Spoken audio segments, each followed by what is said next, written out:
ce sont deux rapports, le rapport de 2015 et le rapport de 2016 que le secrétaire exécutif de l'ANAQ m'a remis. C'est des rapports évidemment qui passent au peigne fin les activités d'évaluation institutionnelle et d'évaluation des programmes au niveau des différents établissements d'enseignement supérieur, publics et privés, et qui aussi passe en revue un certain nombre d'activités propres à l'ANAQ-Sup, à savoir l'établissement de référentiels, puisque l'ANAQ, durant cette période, a mis en place des référentiels pour, par exemple, les établissements d'enseignement supérieur de santé ou de médecine, ou les établissements qui font de l'enseignement à distance. Le premier constat est un constat positif qui montre que nos établissements, qui n'étaient pas auparavant habitués évidemment à cette culture d'assurance qualité, qui au départ ont soumis peu de dossiers, on a vu que le nombre de dossiers a été multiplié au moins par 4 en l'espace de 2-3 ans. Ceci est extrêmement important. Et en même temps aussi qu'au sein des établissements même, il y a des cellules d'assurance qualité et il y a une meilleure prise en charge aussi du fonctionnement de ces cellules d'assurance qualité, au moins dans le secteur de l'enseignement supérieur, puisque des ressources sont mises à leur disposition.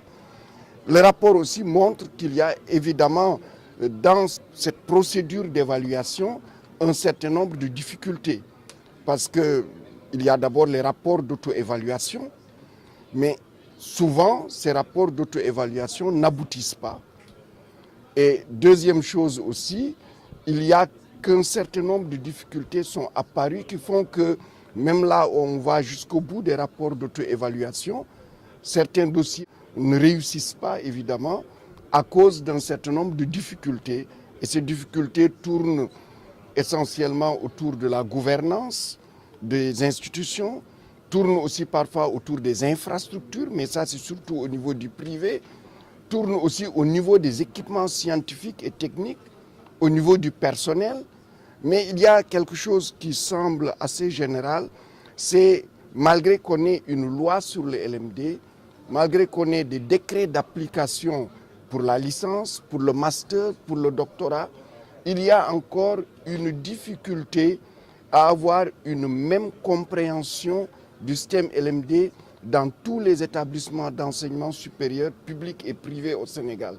D'où un certain nombre de recommandations que le rapport a formulées et que pour ce qui concerne le ministère, tout ce qui relève des recommandations, ce qui relève des prérogatives du ministère, nous les acceptons et nous allons instruire évidemment la Direction générale de l'enseignement supérieur et la Direction générale de la recherche à procéder évidemment aux remédiations nécessaires avec les établissements. D'accord, vu que la demande a augmenté par rapport au programme, est-ce que la qualité est assurée actuellement dans l'enseignement supérieur? Effectivement, il y a de la qualité, mais il faut renforcer la qualité. La qualité n'est pas une donnée absolue, elle est une donnée évolutive. Et chaque étape, nous souhaitons améliorer encore la qualité. Et vous voyez que dans le système, ce qui est important au Sénégal, c'est d'abord que l'ANAQ-Sup est une autorité autonome. Ceci, le secrétaire exécutif l'a rappelé tout au long de son rapport, il n'y a pas beaucoup de pays en Afrique qui ont une telle structure. Particulièrement en Afrique francophone, quasiment il n'y en a pas. C'est dans les pays anglophones qu'on trouve quelques structures de ce genre. Donc avoir une structure autonome, ce qui fait que les analyses, les évaluations sont faites sans injonction de l'autorité exécutive. Et ensuite, évidemment, les conclusions sont soumises et ceci permet à l'autorité d'exécution d'accompagner les établissements pour que ces établissements-là puissent évidemment améliorer la qualité, etc. Monsieur le ministre, une dernière question. Récemment, une étude montre aujourd'hui que nos universités sont classées parmi les universités les moins performantes en Afrique. Est-ce aujourd'hui la qualité dont vous venez de parler figure dans nos enseignements supérieurs, dans l'enseignement supérieur?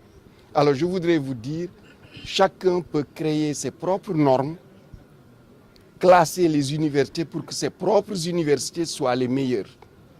Et j'invite les journalistes parce que chaque année, on voit des classements de ce type et qui sont mis en avant et qui ne reflètent en rien du tout la situation du Sénégal. Vous savez, le seul classement au monde accepté par tout le monde, c'est le classement de Shanghai. Celui-là, tout le monde l'accepte. Les États-Unis, la Russie, la Chine, le Japon, l'Afrique du Sud, et nous l'acceptons. C'est celui-là qui est le seul classement que nous acceptons, et c'est le classement reconnu par tout le monde. Dans ce classement, jusqu'à l'année dernière, et on attend le prochain classement, l'université Cheikh Anta Diop de Dakar est la première université en Afrique francophone. Et elle est devant toutes les universités du Maghreb. Je rappelle ça, j'aime rappeler ça. Parce que les Sénégalais, dès que quelque chose est extérieur au Sénégal, ils pensent que c'est la meilleure des choses. L'université de Dakar est devant, dans le classement de Shanghai, toutes les universités du Maghreb. Toutes. Et c'est la première université francophone. Et dans ce classement, l'université Gaston Berger apparaît désormais dans la première centaine d'universités, ce qui est quelque chose d'important. Et nous allons poursuivre, comme je l'ai dit, l'objectif, c'est que nous arrivions en améliorant la visibilité de nos universités. C'est un défaut de nos systèmes. Nos universités ne font pas suffisamment d'efforts encore pour être visibles, pour montrer ce qu'elles font, pour montrer leur potentiel et le potentiel des enseignants qu'elles recèlent. Si vous comparez par exemple nos universités du point de vue enseignant, le pourcentage de docteurs que nous avons à l'UCAD, à l'UGB et autres, on est au-delà de 80%, alors que la moyenne dans les pays anglo-saxons est autour de 60%, parfois même moins que cela.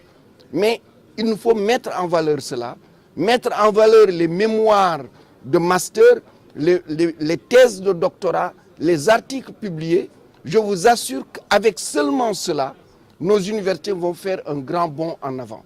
Donc, j'invite vraiment, et je vous remercie parce que la presse aussi, pour l'ANAQ-Sup, je vois votre affluence aujourd'hui. C'est extrêmement important parce que l'ANAQ-Sup est l'œil externe et autonome sur le système d'enseignement supérieur. Et ce qu'il va dire nous engage et engage tout le monde. Et c'est important votre présence ici.